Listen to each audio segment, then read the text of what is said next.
Bizə yazırlar ki, kreditim yubandı, faiz gəldi üzərinə, məbləğ necə olacaq, kim məsuliyyət daşıyır?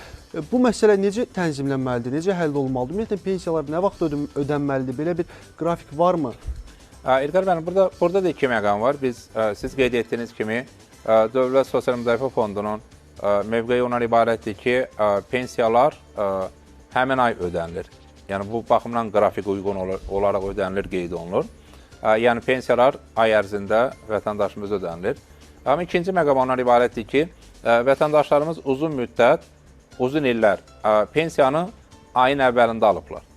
Və ayın əvvəlində aldıqlarına görə vətəndaşlarımız artıq xərclərini, o cümlədən, məsələn, kredit xərclərini, əgər kredit varsa və nəzərə alsaq ki, bugün 3 milyondan artıq vətəndaşımızın istehlak krediti var. Yəni, o deməkdir ki, pensiya alan vətəndaşlarımız arasında da kreditli olan vətəndaşlarımız sayı heç az deyil.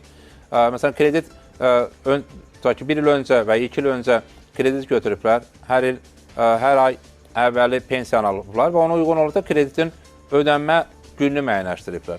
Ona görə ayın əvvəli olmadığına görə o krediti ödəməkdə də çətinlik yarana bilir və yaranır.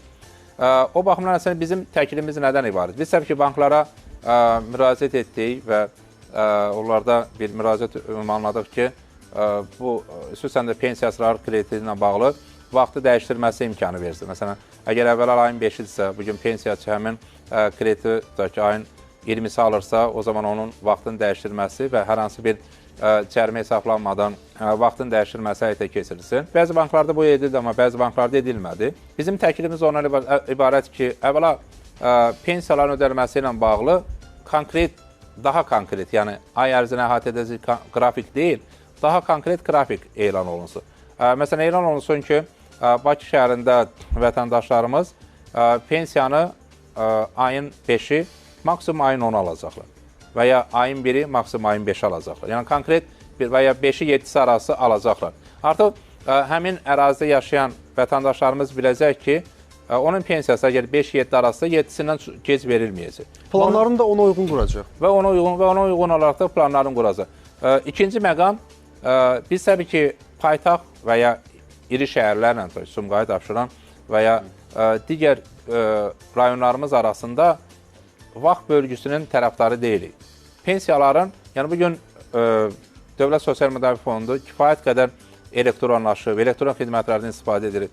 Etiraf edək, kifayət qədər şəffafdır, proaktiv olaraq pensiyalar müəyyənləşir. Yəni, bu reallıq ondan ibarətdir ki, Əmək və Sosial Müdafiəsi Naziri və eləcə də onun tabiçilinin Dövlət Sosial Müdafiə Fondu kifayət qədər elektron xidmətlərdən və proaktiv xidmətlərdən istifadə edirlər. Yəni, bugün artıq əksər ödənişlərlə bağlı sənəd təqdim etməyə ehtiyac yoxdur. Proses o qədər elektronlaşıb ki, məlumatlar inteqrasiya olunub ki, artıq nazirlik və ya fond hər hansı bir sənəd təqdim etmədən Məsələn, pensiya yaşınıza çatdırsa, sizə SMS gəlir ki... Proaktiv pensiyanı müəyyənləşdir.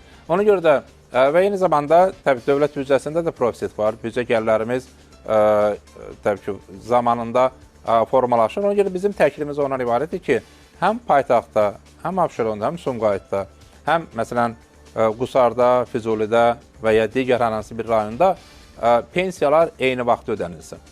Və əminəm ki, bunun üçün elektron sistem var. Əgər elektron sistemin də daha da gücləndirilməsinə ehtiyac var, bunun edilməsi də mümkün. Çünki Azərbaycan elektron xidmətlərdən daha çox, o cümlə hökumət buludunu nəzərə alsaq, daha çox istifadə edən ölkələrdən biridir. O baxımdan biz zaman fərqinin müəyyənləşdirməsinin tərəfdarı deyilik və təklif edirik ki, növbəti aylarda və ümumiyyətlə növbəti dövrdə bütün ölkə üzrə pensiyaların eyni vaxtda və vahid qrafik üzrə ödənilməsi həyata keçirilsin və bu kifayət qədər həm pensiyasının öz xərclərini planlaşdırmasına imkan verə bilər, həm də bilirsiniz, məsələn, paytaxtda alır, amma hansısa digər bir rayon, məsələn, Saatlı rayonunda yaşayan pensiyamız onu, məsələn, bir həftə sonra alır.